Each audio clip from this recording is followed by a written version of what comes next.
Hello there, all you global game jammers. Welcome to 2023. My name is Adam. I'm one of the game jam sites over in the UK, one of the hosts at Game Dev London. We host one of the biggest sites here in the UK, and I'm super excited to be taking part in Global Game Jam 2023 because this is actually my 10th Global Game Jam. So that's a whole decade of Global Game Jams for me, which, I'm a huge fan of game jams. I've been doing them.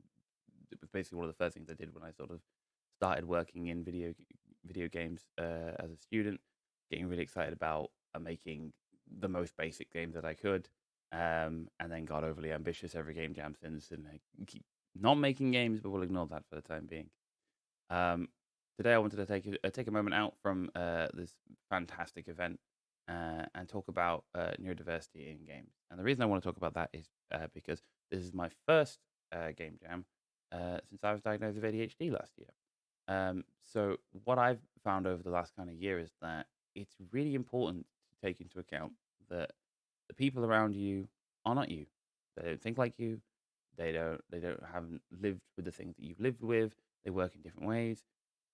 And we all know this because people around us might not be the same discipline, or they may not be from the same country, or they may not even be from the same city. And all this can play into effect how we approach stuff. And neurodiversity and neurodivergence is another aspect to this.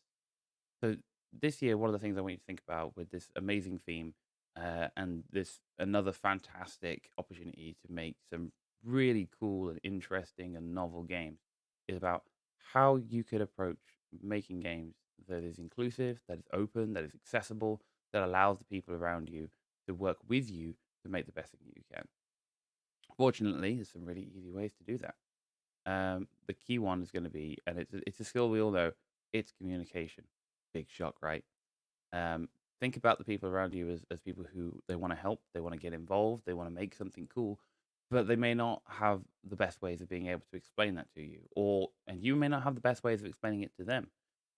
Sometimes it's language barriers, sometimes it's colloquialisms, sometimes it's ways that you express yourself are different to the ways that other people express themselves.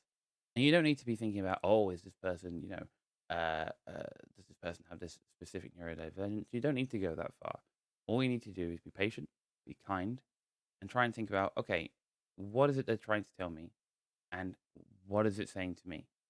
If you try and come at them from your own perspective, so when somebody is explaining something, if you're not sure, if you're confused, don't get frustrated, don't get annoyed, don't be there going, oh no, that's wrong.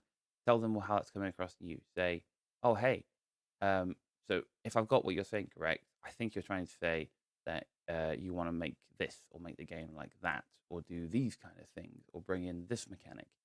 And you might be right, and that's perfect. Or they might go, "Oh, that's not quite what I'm trying to say," and they might try and explain it another way. Work with them, try and figure out where the confusion is happening. And the thing is that that effort is how you make a great game because it's only when we work with different people, we work with people with new ideas, with who attack it from different directions, who look at the same information and come up with a completely different way of interpreting it, that we can make the best things.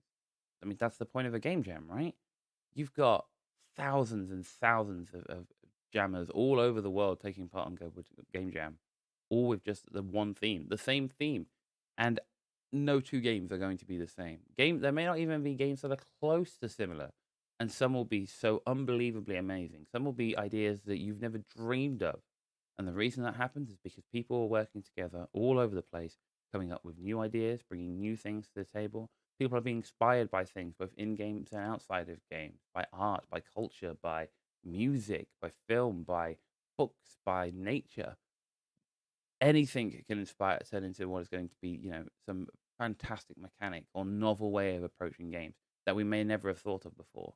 And that's one of the reasons why game jams are so fantastic, is that it brings all these people together with all our differences and changes, our divergences and our similarities, and asks us, hey, you want to make something cool?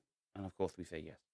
So I'm super excited to be here for Global Game Jam 2023. I'm really looking forward to making something cool. Me myself, I'm not sure what I'm going to make yet, but we're going to find out. And I'm looking forward to seeing what you make too. So, Global Game Jam 2023, a good year to listen, a good year to be making something interesting. and a good year to be promoting neurodiversity. Have a great Global Game Jam. I myself am going to be doing the 48 hours on the last the last weekend. You take it whichever way that you want. Every way is valid, and I'll see you at the finish line.